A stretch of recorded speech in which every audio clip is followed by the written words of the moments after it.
Mayday, Mayday, Mayday. Salut et bienvenue dans ce Mayday. Aujourd'hui, parlons de ce qu'il faut faire si un événement météorologique majeur est annoncé ou qu'il a lieu. Il peut arriver, ou qu'on se trouve à la surface du globe, que la météo devienne une menace majeure, surtout en bateau. Si la plus sage des précautions est de rester chez soi, il arrive que le choix n'existe pas, car on est sur l'eau au cours de cet événement. Comment alors bien se préparer? Comment communiquer? Quels moyens s'assurer d'avoir? Je vous propose de balayer un petit peu toutes ces questions pour mieux se préparer, au cas où. De quels événements s'agit-il? Un événement majeur n'est pas nécessairement une manifestation de grande ampleur de la météorologie. Il n'y a pas besoin de tomber à 900 hectopascales avec un vent de force 10 pour qualifier une manifestation météorologique de majeure. Ce sont les qualifications, les habitudes, le courage, l'état de santé de l'équipage qui, en plus de l'état du bateau, de son gréement, de son gouvernail et de ses apparats principaux, rendra majeur ou pas un événement donné. Chacun a donc sa vision, pour ainsi dire sa lecture, d'un événement majeur, mais ils ont tous un trait commun, ils n'arrivent que rarement et on n'y est pas habitué. Cette précision a son importance car en mer, il n'y a pas de place à la prétention. La météo gagne toujours à la fin. Au contraire même, plus on sera modeste, plus assuré sera le mauvais moment. Donc, dès qu'arrive une météo qui vous démotive, le premier réflexe est simple, fuyez. Si vous en avez la possibilité, gagnez un abri, une zone de meilleure pression ou contournez la zone de mauvais temps. Personne n'a envie de prendre de risques, à plus forte raison les plaisanciers amateurs. N'oubliez pas, ceux qui se gargarisent au bar du port d'avoir vécu des tempêtes avec des vagues de 20 mètres n'ont en fait eu que de la chance de pouvoir encore en parler. Important évidemment, savoir que l'événement va avoir lieu. Pour être au courant de l'arrivée d'un événement, il faut se tenir informé de la météo.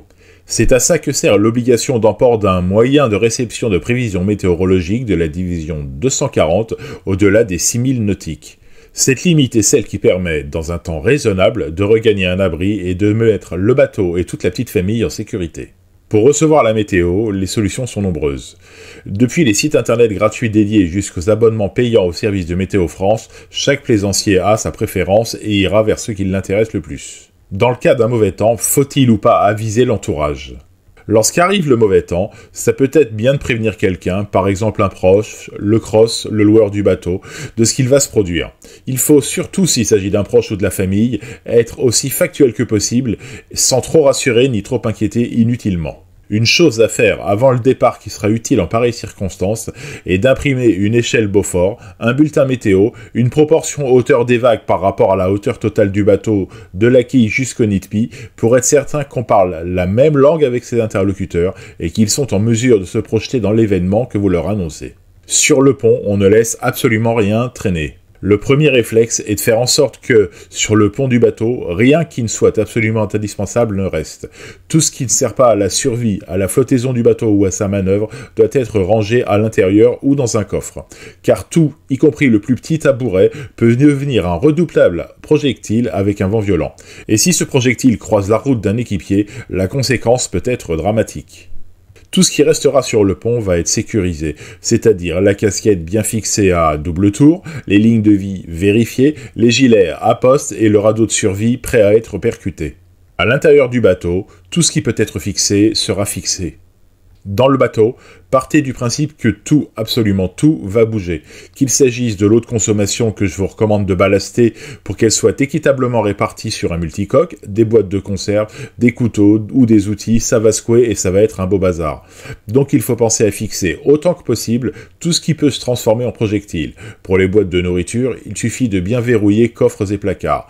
Pour les outils, un fil de fer pour fermer la caisse. Pour ce qui concerne les couteaux et les ustensiles de cuisine, le tiroir sera fermé à double tour. Conservez néanmoins un petit peu de confort à portée de main. Selon vos goûts et ceux de votre équipage, il peut s'agir de chocolat ou de fruits, mais surtout pas d'alcool qui aura tendance à faire évaluer ses capacités. Et évidemment aucune substance illicite, cannabis ou autre, qui, elle, ira tromper votre perception des choses et fera prendre des risques inconsidérés, en plus de faire totalement sauter votre couverture d'assurance. Pendant que ça bouge, une seule chose à faire, se calfeutrer. Lorsque démarre le mauvais temps, les choses ne sont que très rarement binaires. La météo va se durcir petit à petit, le ciel devient gris, l'humidité est présente et pesante.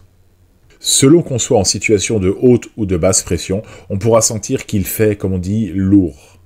Ce sont autant de signaux à surveiller et à entendre qui vont vous amener progressivement à bloquer la barre, mettre le bateau à la cape, rentrer dans le carré, fermer la trappe d'accès, vérifier que tous les panneaux de pont, les fenêtres et autres hublots sont bien fermés et éventuellement protégés de l'extérieur.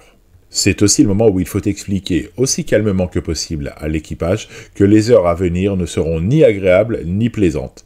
Les sacs à vomi sont les bienvenus alors, même pour ceux qui se targuent de ne jamais avoir le mal de mer. À ce propos, pour éviter la propagation, n'oubliez pas que l'odeur de vomi a tendance à donner elle-même envie de vomir, donc autant fermer chaque sac hermétiquement après son utilisation. Enfin, petite astuce, un petit peu de baume au camphre déposé sous les narines évitera ces effluves peu ragoûtants.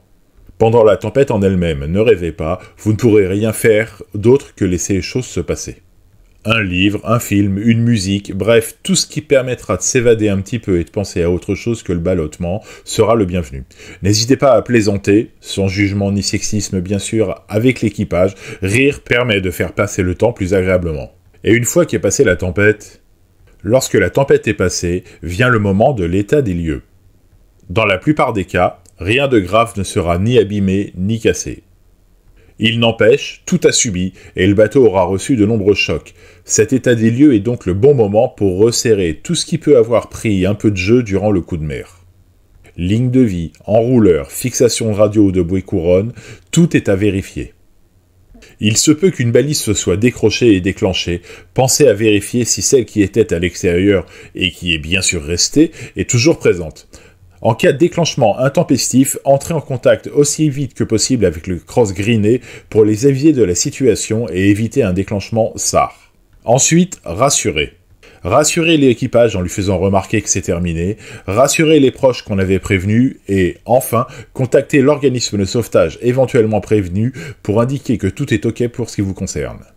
Prenez le temps de débriefer, c'est un terme à la mode, avec votre équipage pour que chacun puisse, à chaud, parler de son ressenti et de son expérience, de la manière dont il pensait qu'un tel aurait fait telle chose, ou encore de la sensation de peur qu'il a eue lorsqu'il a cru que le bateau se retournait. Une règle, chaque parole a la même valeur et ne doit jamais être jugée. En effet, si on peut expliquer pour quelle raison une action a été réalisée d'une manière donnée, on ne doit jamais se limiter à un « je sais ce que je fais », qui est un jugement de la capacité que l'autre aurait eu à faire à ce moment-là. Enfin, après un événement traumatisant, la règle du « ce qui se dit sur le bateau reste sur le bateau » peut être fixée pour que la parole se libère et que les trop-pleins d'émotions puissent se déverser sans aucune crainte. Point très important, si les enfants sont présents durant cet événement, laissez-les parler et s'exprimer quand et comme ils en ont envie. Ça peut aller d'un coup de téléphone à papy ou à mamie jusqu'à un dessin, peu importe, du moment que la parole sort et est entendue. Si l'enfant le demande, il peut aussi contacter un cross français, pas sur la ligne de secours évidemment, pour pouvoir parler à un inconnu de ce qu'il a vécu et vider son sac en n'ayant pas peur du jugement d'une personne proche. Évidemment, les opérateurs du cross ne sont pas des psychologues pour enfants, mais ils seront des oreilles toujours attentives aux détresses des autres. Et si jamais le bateau est à terre ou au port ? Si le bateau est à port ou au terre-plein, je vous recommande quelques précautions au préalable. La première, allez resserrer les amarres, voire les doubler. Ensuite, dégagez du pont tout ce qui pourrait devenir un projectile et heurter votre bateau ou celui d'à côté. Sur terre-plein, pensez à vérifier que les berres sont bien positionnés et verrouillés. Au besoin, allez retendre un peu le bout qui les solidarise entre eux. Si ça existe sur le terre-plein, rien n'empêche de passer des bouts dans les taquets et de les raccorder à des anneaux au sol pour éviter le basculement du bateau. Au passage, pensez aux bateaux des copains qui habitent loin et qui ne pourraient pas, pour plein de raisons, se déplacer. C'est aussi ça, être marin. Voilà, c'est la fin de ce Mayday spécial tempête. J'espère qu'il vous a intéressé et que vous serez encore nombreuses et nombreux à me suivre. Si vous êtes en mer, je vous souhaite beau temps et bon vent!